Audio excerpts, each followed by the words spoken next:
बोले प्राणनाथ प्यारे की जय, सतगुरु महाराज जी की जय। चिदादित्यं किशोरांगं परे धामनि विराजितं स्वरूप सचिदानंद निर्विकारं सनातनं। बंदो सतगुरु चरण को करूँ प्रेम प्रणाम। अशुभ हरण मंगल करण श्री देव चंद्र जी नाम। श्री प्राणनाथ सतगुरु परम विनय करूँ प्रणाम। उघरे विकट कपाट सुमरन जिनके नाम।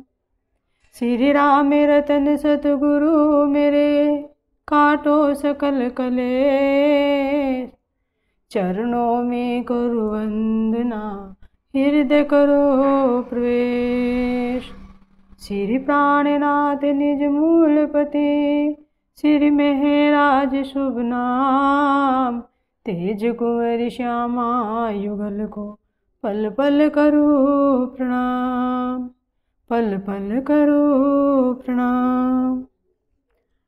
आत्म संबंधी सुंदर साथ जी व समस्त श्रोतागण, आप सबके चरणों में मेरा कोटि कोटि प्रणाम।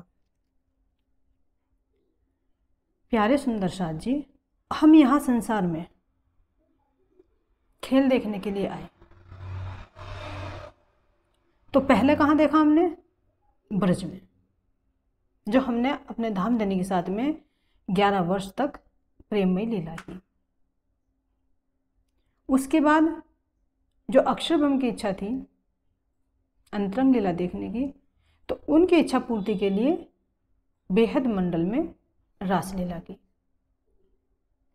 तो उन दोनों ब्रह्मांडों में हमारे अंदर प्रेम तो था, लेकिन जागृति ज्ञान नहीं था। इस संसार का पूरा दुख सुख का अनुभव नहीं था, और अक्षर ब्रह्म को परमधाम की अंतरंग लीला का पूर्ण अनुभव नहीं था। तो वो इच्छा अधूरी रहने के कारण ये तीसरा ब्रह्मांड फिर बनाया, जिसे जागने का ब्रह्मांड कहते हैं। तो अब इस जागने के ब्रह्मांड में हर आत्मा को जागृत होकर इस संसार का अनुभव करना है, परम धाम का अनुभव करना है, राज्य महाराज जी की इश्क और साहिबी का अनुभव करना है। तो इन सब की जो अनुभव होगा वो किसके माध्यम से? केवल तारतम्य वाणी के माध्यम से। अब इसमें कह सकते हैं कि हमारी प्रेम लक्षणा भक्ति है, तो प्रेम से परमात्मा मिलेंगे। बिल्कुल सत्य है, प्रेम से परमात्मा मिलेंगे। लेकिन प्रेम के लिए पहचान भी तो जरूरी है, नहीं तो प्रेम तो ब्रज में भी था, रास में भी था, फिर तीसरा ब्रह्मांड में क्यों आना पड़ा? इस संसार का अनुभव करने के लिए। तो वो किससे संभव है? जागृति ज्ञान से। कि बिना, जिस तरह से यहाँ बिना पहचान के किसी से मोह नहीं होता, बिना पहचान के किसी से संबंध नहीं जुड़ता, इसी तरह से जब तक हमें पहचान नहीं होगी कि ये संसार क्या है, ये आवागमन का चक्कर क्यों पड़ता है, परमात्मा क्या है, उनका धाम कैसा है, तो तब तक हमें सत्य और असत्य की पहचान नहीं होगी। तो दोनों का निरूपण कैसे होगा? तो इन दोनों का निरूपण करने के लिए ही इस जागने के ब्रह्मांड में जागृति ज्ञान भी आवश्यक है। जब जागृति ज्ञान होता आता है, तब ही परमात्मा से वो पूर्ण प्रेम किया जा सकता है। पहचान होगी तभी तो, जैसे उसमें भी कहा गया है रामचरितमानस में कि बिन जानू ना होए प्रीति और बिन प्रीति ना होए प्रतीति। यानी जब तक हम जानेंगे नहीं परमात्मा को, तो उसको बिना जाने प्रेम कैसे करेंगे? तो जब तक पहचान नहीं होगी तो हम अज्ञानतावश इस शरीर को ही सब कुछ समझते रहेंगे, इस संसार को ही सब कुछ समझते रहेंगे।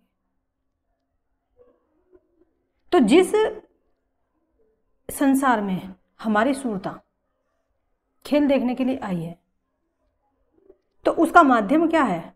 ये शरीर। तो पहले तो हमें इस शरीर को ही समझना होगा कि शरीर क्या है, फिर हमें इस ब्रह्मांड के बारे में समझना होगा फिर इसको बनाने वाले जो अक्षर ब्रह्म है उनके बारे में समझना पड़ेगा, फिर परमात्मा के उनके धाम, उनके स्वरूप, उनकी लीला के बारे में समझना पड़ेगा, तो तब आत्मा की पूर्ण जागृति होगी। तो इसलिए सबसे पहले जो प्रसंग लेंगे हम इस शरीर का ही लेंगे।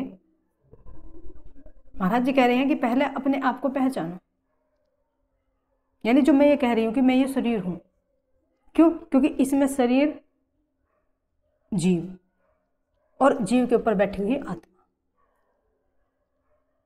वो तीनों एक जगह मिल गई है। तो इन तीनों का निरूपण अलग अलग करेंगे तो तभी तो पता चलेगा क्या क्षीर है और क्या नीर है, नहीं तो एक जगह मिले हुए। तो शरीर क्या है, जीव क्या है और आत्मा क्या है, इन तीनों का अलग अलग अंतर देखना है। तो अधिकतर लोग क्या कहते हैं कि अंदर में जो ये अज्ञानतावश, जैसे हम भी थे पहले, तो उसमें क्या समझते हैं कि बस मैं शरीर हूं और इसके अंदर ये जो जीव है ये इसके अंदर आत्मा है। लेकिन जीव और आत्मा में बहुत अंतर है। जिसके अंदर श्वास चल रही है उसको ही क्या कहते हैं कि बस यही परमात्मा है, इसी पर ध्यान केंद्रित करिए। लेकिन ये तो प्राणवायु है जो शरीर को चलायमान कर रही है। तो हम तारतम्य ज्ञान की दृष्टि से इन दोनों में अंतर देखते हैं कि क्या क्या अंतर है। तो सबसे पहले हम क्या देखते हैं, ये जो हमारा शरीर बना हुआ है कितने तत्वों का बना है? ये 5 तत्वों से बना है। मिट्टी है, जल है, अग्नि है, वायु और आकाश। इन 5 तत्वों से मिलकर हमारा ये शरीर बना है।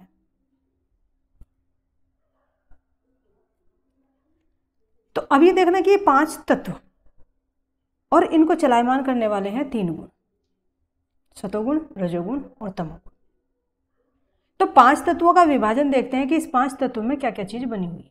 तो सबसे पहले देखते हैं जो हमारा मिट्टी तत्व है, ये जो हमारी रोम है, रोमावली है, ये भी मिट्टी तत्व में आती है। स्किन है, जो त्वचा है, नसें हैं, हड्डी है और हड्डी के अंदर मज्जा है। तो ये 5 तत्व का में से जो मिट्टी तत्व है उसके विभाग बने हुए हैं। यानी ये देखते हैं कि शरीर कौन सा अंग कौन से तत्व से बना हुआ, अलग अलग विभाजन करके। अब देखते हैं इसके अंदर जल तत्व। जल तत्व से कौन कौन सी चीजें बनी हुई है इसके अंदर। हमारे शरीर के अंदर जो पसीना है, रक्त है, जो लघु शंका होती है, पित्त है और लार बनती है। तो ये जो चीजें हैं, जो लिक्विड वाली चीजें हैं, ये किस में आती हैं? जल तत्व। अब देखते हैं हमारे शरीर के अंदर अग्नि तत्व है। तो अग्नि तत्व से क्या क्या चीज बनती है? जैसे हमें भूख लगती है, यहाँ पर जठर अग्नि है, वो प्रज्वलित होती है तो हमें भूख लगती है। अंदर अग्नि तत्व की मात्रा बढ़ती है तो हमें प्यास लगती है। जो जंभाई आती है वो भी अग्नि तत्व के कारण। आलस्य और निंद्रा, तो ये सब किसकी क्रिया के कारण होता है? अग्नि तत्व के। तो पृथ्वी, जल और अग्नि। अब चौथे नंबर पे देखते हैं हम, हमारे अंदर क्या है? वायु तत्व। तो वायु तत्व से क्या होता है? जैसे हम बोल रहे हैं तो हमारे अंदर हवा जा रही है, फिर टकराकर वो बाहर निकल रही है। तो बोलना, चलना, किसी अंग का संकुचन करना या उसको प्रसारण करना और दौड़ना, तो ये सब किससे क्रिया होती है? वायु तत्व से। अगर हमारे अंदर वायु तत्व ना हो तो क्या हमारा ब्लड सर्कुलेशन चलेगा? नहीं चलेगा।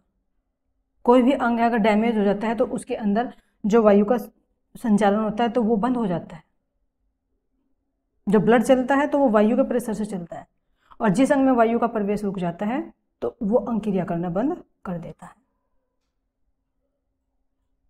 तो अब ये हमारे अंदर जो वायु तत्व है उसका क्रिया है किसी भी अंग को खोलना, सिकोड़ना, दौड़ना, बोलना और चलना। अब देखते हैं हमारे अंदर आकाश तत्व है। तो आकाश तत्व के अंदर क्या आता है? जो मोह है, भय है, राग है, काम है, लोभ है। तो ये हमारे अंदर जो आकाश तत्व होता है उसके कारण ही क्रियाएं होती हैं। जो वनस्पति होती है उनमें आकाश तत्व नहीं होता, तो उनको भय नहीं होता, किसी से उनको राग नहीं होता, काम नहीं होता, मोह नहीं होता उनके अंदर, लोभ नहीं होता उन्हें। तो ये जो चीजें होती हैं किसके कारण होती हैं? आकाश तत्व के कारण। तो ये 5 तत्व हैं हमारे शरीर के अंदर, और इनका मूल सेंटर क्या है ये देखना है। जो हमारा नीचे है, जो मल उत्सर्ग करते हैं, तो यहां पर मिट्टी तत्व का मूल सेंटर है। वैसे तो मिट्टी तत्व से बने हुए अनेक अंग है जो बताए अभी, लेकिन एक मेन सेंटर जो है तो पृथ्वी तत्व का वहां पर है। अब उसका रंग कैसा है? पृथ्वी तत्व का रंग कैसे बताया गया है? पीला रंग। और इसके देवता क्या हैं? कौन से हैं? ब्रह्मा जी।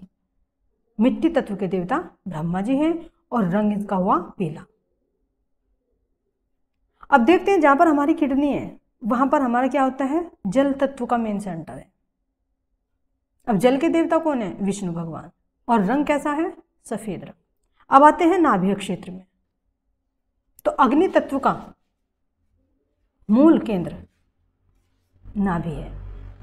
इसका रंग कैसा है? अग्नि तत्व का रंग कैसा? लाल रंग। देवता क्या कौन से इनके? रुद्र। अब आते हैं चौथा हमारा वायु। तो जो हृदय है, हृदय में यहाँ पर श्वास आ रही है जा रही है, आ रही है जा रही, तो जो पंपिंग करता है हार्ट, तो वही तो पूरे शरीर के अंदर जो है वायु का संचारण करता है। तो मेन सेंटर यहाँ पर हृदय हो गया। इसका रंग कैसा बताया? हरा रंग। और देवता इनके ईश्वर। अब 5वां आता है हमारा आकाश तत्व। आकाश तत्व कहां पर है? कंठ पर। इस आकाश तत्व का रंग कैसा बताया? नीला। और इसके देवता कौन है? सदाशिव। तो ये मेन सेंटर है हमारे शरीर के अंदर 5 तत्वों का। तो इन तत्वों के अलग अलग रंग के आधार पर इनके बीज मंत्र होते हैं। तो अनेक जो होते हैं साधु संत, वे अपने आप को इन 5 तत्वों की सिद्धि करके, इनके जो बीज मंत्र हैं उन मंत्र की सिद्धि कर कर वे 5 तत्वों पर विजय प्राप्त कर लेते हैं, लेकिन परमात्मा से कोसों दूर रह जाते हैं। सिद्धियां तो प्राप्त कर लेते हैं, लेकिन फिर वो यहीं के चमत्कारों में फंस जाते, परमात्मा को नहीं प्राप्त कर। ये अड़चन होती है जो अष्ट सिद्धियां बताई गई हैं, 5 तत्व और 3 गुणों पर जो सिद्धियां प्राप्त कर लेते हैं।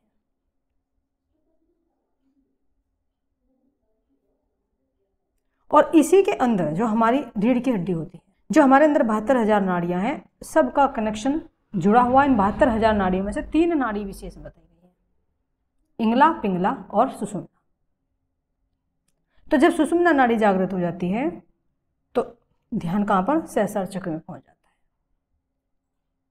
तो जो हमारी रीढ़ की हड्डी है उस पर एक सुषुम्ना नाड़ी है, तो उसी सुषुम्ना नाड़ी के ऊपर हमारे 6 चक्र मौजूद होते हैं, 7वां ऊपर होता है। तो जैसे बताया कि 5 तत्वों के मेन सेंटर हैं, तो 5 तत्वों की सिद्धियां कर 5 तत्वों पर विजय प्राप्त कर सकते हैं। जैसे आकाश में उड़ना, पानी पर चलना, हवा में तैरना, अपने शरीर की आयु को बढ़ा लेना, अग्नि तत्व का पान कर लेना। तो क्या है ये? यहां तक की ही सिद्धियां हैं, चमत्कार के काम में आती हैं। लेकिन परमात्मा ने हर चीज इस शरीर के अंदर वो पावर डाली है, जिसको जो चाहिए वो इस साधन का सही इस्तेमाल करके अपने लक्ष्य को प्राप्त कर सकता है। जो जहां तक का लक्ष्य है वो करता है, लेकिन मेन लक्ष्य क्या है? परमात्मा की प्राप्ति। ये परमात्मा की प्राप्ति में रिद्धि सिद्धियां बाधक बनती, लेकिन फिर भी इनका खुलासा महाराज जी ने क्यों किया? ताकि हम भ्रमित होकर इन्हीं को सत्य न समझें कि हमने अगर 5 तत्वों पर विजय प्राप्त कर ली तो हमने सब कुछ प्राप्त कर लिया। तो देखते हैं हमारे अंदर जो 7 चक्र हैं, तो इन 7 चक्रों को भी जागृत करके अलग अलग सिद्धियां हासिल की जा सकती हैं। तो सबसे पहले देखते हैं रीढ़ की हड्डी के नीचे के मनके पर कौन सा है हमारा मूलाधार चक्र। तो यहां पर इन चक्रों के अंदर क्या होता है, बाहर से काट कर देखेंगे शरीर को तो नहीं दिखाई देगा कि कहाँ ये चक्र है। तो ये छोटी छोटी सी नसें होती हैं, एक जो जुड़ाव होता है सुषुम्ना नाड़ी से। तो ये नाड़ियों की एक सर्पाकार गुत्थियां बनी रहती हैं, जिसको एक फूल की आकृति कह दिया गया कि फूल की आकृति जैसी बनी हुई है, एक जुड़ाव होता है। तो जब साधक इन कुंडलियों को जागृत करता है तो वे नसें खुलनी शुरू हो जाती हैं। तो वो जो प्राण वायु जो इसके अंदर ऊर्जा होती है वो ऊर्जा ऊपर को उठनी शुरू हो जाती है। तो अलग अलग इन कुंडलियों का जो चक्र है, अलग अलग चक्रों का अलग अलग महत्व है। तो सबसे पहले देखते हैं जो मूलाधार चक्र है वो क्या बताया है, 4 पंखुड़ियों का कमल का पुष्प। उससे ऊपर देखते हैं तो स्वाधिष्ठान चक्र होता है जो जननेंद्रिय के मूल में होता है। तो वो कितना है, वो 6 पंखुड़ी का फूल बताया गया। अब इससे ऊपर चलते हैं नाभि में। नाभि में आता है मणिपुर चक्र, वो 10 पंखुड़ियों का बताया जाता है कि वो 10 पंखुड़ियों का कमल का पुष्प है।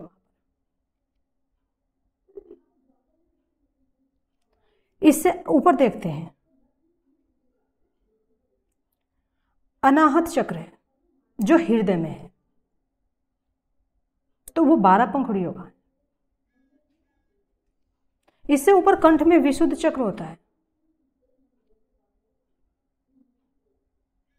ये 16 पंखुड़ियों का बताया है। और इससे ऊपर देखते हैं यहां पर हमारे दोनों भुजों के बीच में आज्ञा चक्र होता है जो 2 पंखुड़ियों का बताया है। तो जब आज्ञा चक्र जागृत हो जाता है तो उसको प्रकृति का पूरा ज्ञान हो जाता है, जो कहते हैं कि तीसरा नेत्र खुल गया। तो उस चक्र के जागृत होते ही सब लोग जो हैं उसके कथन का पालन करते हैं। तो जो इसमें अभी चक्र जागृत होता है तो उन चक्रों से अलग अलग तरह के लाभ प्राप्त होते हैं। और फिर इससे सबसे ऊपर हमारा यहां पर होता है जो ब्रह्मरंध्र बोलते हैं, उसमें होता है सहस्रार चक्र, जो बताया कि 1000 पंखुड़ियों का पुष्प होता है। तो जो चेतना, जिस पुरुष की चेतना इस सहस्रार चक्र से ब्रह्मरंध्र से बाहर निकलती है तो उसका मोक्ष हो जाता है। और आगे चक्र के जागृत होते हैं उसे प्रकृति का पूरा ज्ञान हो जाता है। तो ये हमारे शरीर के अंदर ही 7 चक्र मौजूद है। तो अब ये देखना है कि इस शरीर के अंदर कितनी एबिलिटी है, कितने असाध्य से असाध्य काम भी इस तन से किए जा सकते हैं। लेकिन उसके लिए क्या, लगन, सतत अभ्यास, इसकी जरूरत होती है। तो ये हमारे शरीर के अंदर मौजूद हैं और भी अनेक शक्तियां हैं। प्राणायाम करके, आसन करके, साधना करके, जहां पर भी चाहे जीव वहां पर उस गंतव्य पर जा सकता है। लेकिन महाराज जी ने इन सबको हमें दिखाते हुए एक ही लक्ष्य बताया, वो परमात्मा की प्राप्ति।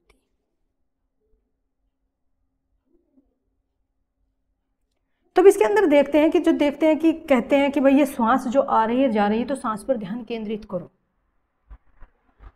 यही अंदर परमात्मा है, यही अंदर आत्मा है। तो इसका भी महाराज जी ने खोलकर बताया है।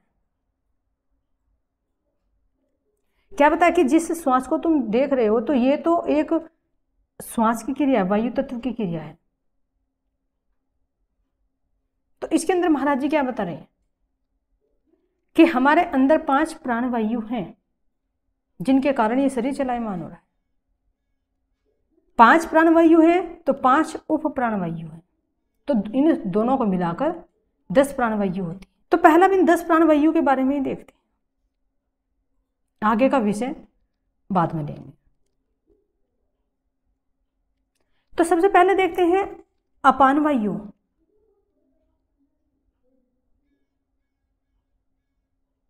तो अपान वायु का कार्य क्या होता है?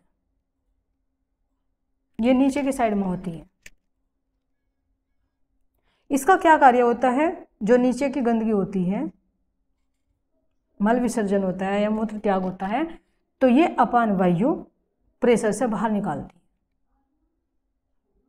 नीचे को प्रेशर रहता है, ये अपान प्राणवायु। अब देखते हैं दूसरी जो प्राणवायु है, वो समान प्राणवायु है, जो नाभीय अक्षेत्र में रहती है।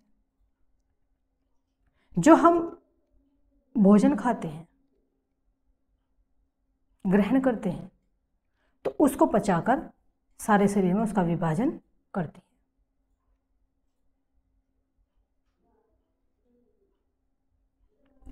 अब देखते हैं हमारी प्राणवायु हृदय में। जो हमारा हृदय धड़कता है,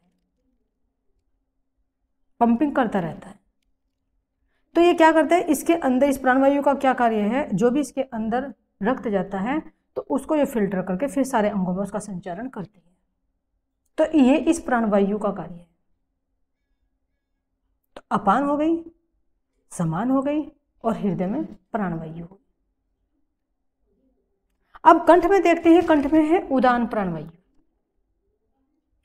ये उदान प्राणवायु क्या कर रही है?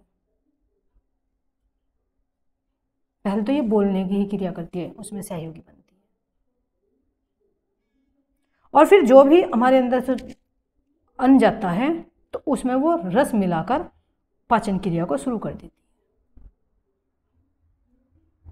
और यहां पर एक बहुत छोटी सी हिता नाड़ी होती है। जब ये प्राणवायु, जो उदान प्राणवायु है, वो जब उसमें प्रवेश कर जाती है तो जागृत अवस्था में हमारे अंदर संकल्प और विकल्प उठते हैं। अगर हम उस समय सौपन अवस्था में होते हैं, निद्रावस्था में होते हैं, तो हमारे अंदर सौपन बना देती है। किसका काम है? उदान प्राणवायु। और एक होती है बयान प्राणवायु, जो सारे अंगों में फैली रहती है। जो ब्लड का सर्कुलेशन है या कोई भी हमारे अंदर पोषक तत्व है, उन सबको ये सप्लाई करती रहती है। तो ये 5 प्राणवायु हैं और इन्हीं के अंदर 5 उप प्राणवायु। तो उप प्राणवायु में क्या है? सबसे पहले है नाग प्राणवायु। तो नाग प्राणवायु क्या करती है? वो भी सारे अंगों में मौजूद रहती है, लेकिन उसका क्या कार्य है? जीव को कष्ट देना, कि कहीं पर कोई वायु रुक गई तो वहां पर वो जो प्राणवायु क्रिया करती है तो वहां पर दर्द पैदा हो जाता है। तो ये नाग प्राणवायु का कार्य है, हवा को रोककर वहां पर दर्द बना देना। अब दूसरी आती है कुर्म। अब कुर्म क्या करती है? जैसे ये हमारी पलकें हैं, पलक अपने आप गिरती, अपने आप उठती, अपने आप गिरती, हमें प्रेशर नहीं लगाना पड़ता। जिस तरह से हमारे हृदय को धड़कता रहता है, हमें कोई क्रिया नहीं करनी पड़ती, स्वतः होती है। तो वो प्राणवायु क्रिया कर रही थी। इसी तरह से हमारी पलकों को गिराने में और उठाने में कुर्म प्राणवायु कार्य कर रही है। अब तीसरी आती है कर्कल। कर्कल का क्या कार्य होता है? भूख और प्यास को लगाना। जो हमें भूख की और प्यास की अनुभूति होती है, जो अग्नि तत्व का भी कार्य है। तो ये कौन सी प्राणवायु का कार्य है? कर्कल का। भूख प्यास भी लगती है और हिचकी वगैरह भी। तो अब देखते हैं कर्कल प्राणवायु, उसका क्या कार्य है? हमारे अंदर जो हिचकी आती है, डकार आती है, तो ये कर्कल प्राणवायु का कार्य। अब एक अंदर हमारे होती है देवदत्त। देवदत्त के बाद होगी धनंजय। तो जो धनंजय प्राणवायु है वो केवल एक बार क्रिया करती है। कब क्रिया करती है? जब इस जीव को इस शरीर से बाहर निकालती है, नहीं तो सुसुप्ति में पड़ी रहती है। तो वो है धनंजय प्राणवायु का कार्य।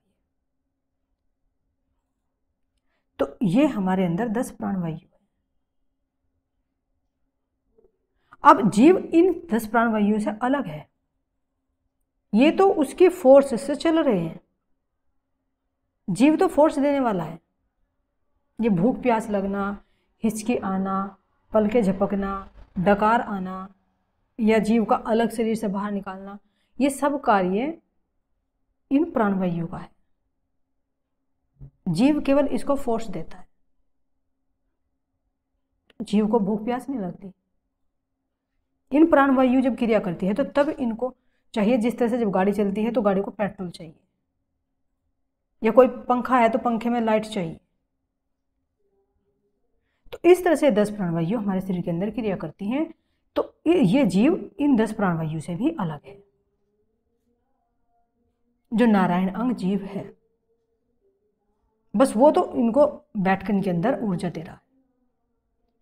तो ये 10 प्राणवायु क्रिया कर रही हैं। ये हमारे अंदर 7 चक्र हैं, ये 5 तत्व हैं, और हमारे अंदर ये 3 गुण भी मौजूद हैं, क्योंकि 3 गुणों से ही क्रिया करते हैं। तो 3 गुण कौन कौन से हैं? सतोगुण, रजोगुण और तमोगुण। इन 3 गुणों के ही 3 देवता भी। तो जिस तरह से 5 तत्वों का विभाग बना था, इसी तरह से हम देखते हैं कि हमारे शरीर के अंदर जो 3 गुण हैं, ये 3 गुण किस किस तरह से क्रिया करते हैं। कैसे पहचान करें कि कौन सी क्रिया कौन से गुण से हो रही है? तो सबसे पहले देखते हैं जो सतोगुण है। तो सतोगुण में देखते हैं सबसे पहले शील, संतोष, क्षमा, दया करना, और अपने एक किसी चीज पर दृढ़ता रखना। तो ये सतोगुण की क्रिया होती है हमारे अंदर। तो देख सकते हैं जब हमारे अंदर ये क्रिया हो रही है तो यानी उस समय वो सतोगुण क्रियाशील है। हर एक के अंदर होते हैं तीनों गुण, और तीनों गुणों की क्रिया चलती है समय समय के अनुसार, परिवर्तनशील होती रहती है। तो जब ये गुण प्रकट हो रहे हो तो हमारे अंदर सतोगुण की प्रवृत्ति होती है। फिर देखते हैं रजोगुण। तो रजोगुण के अंदर क्या आता है? तेज। जैसे क्रोध रजोगुण का है, तो एक तेज, त्याग की भावना, ये रजोगुण के होते हैं। सुख की चाहना होना, अधिकतर श्रृंगार करना, तो ये रजोगुण की प्रधानता के कारण होती है। स्वार्थ की भावना होना कि बस मेरा काम निकल जाए, औरों का काम हो या ना हो, तो ये रजोगुण की प्रधानता के कारण। अब आता है तमोगुण। अब तमोगुण के अंदर देखते हैं जब हमारे अंदर मोह की मात्रा ज्यादा हो, अहंकार की भावना आ रही हो, दंभ का मतलब अंदर में कुछ और बाहर से दिखावा कुछ और, उसको दंभ भी कहते हैं। और तमोगुण तामस, और किसी चीज को पाने की इच्छा, तृष्णा। तामस और तृष्णा, मोह, अहंकार और दंभ, ये तमोगुण के लक्षण। तो ये जो 5 तत्व हैं और 3 गुण, तो 3 गुण इन 5 तत्वों को फोर्स डालते रहते हैं और इनको क्रियाशील करते रहते हैं। तो ये हुआ हमारे शरीर के अंदर का विस्तार, बहुत सूक्ष्म रूप में, छोटे रूप में, बहुत विस्तार नहीं। तो 5 तत्व और 3। तो जो हमारे ही शरीर के अंदर फिर 4 शरीर और मौजूद हैं, स्थूल, सूक्ष्म, कारण और महाकारण। तो इसका प्रसंग कर लेंगे। बोले श्री प्राणनाथ प्यारे की जय, सतगुरु महाराज जी की जय। प्रणाम।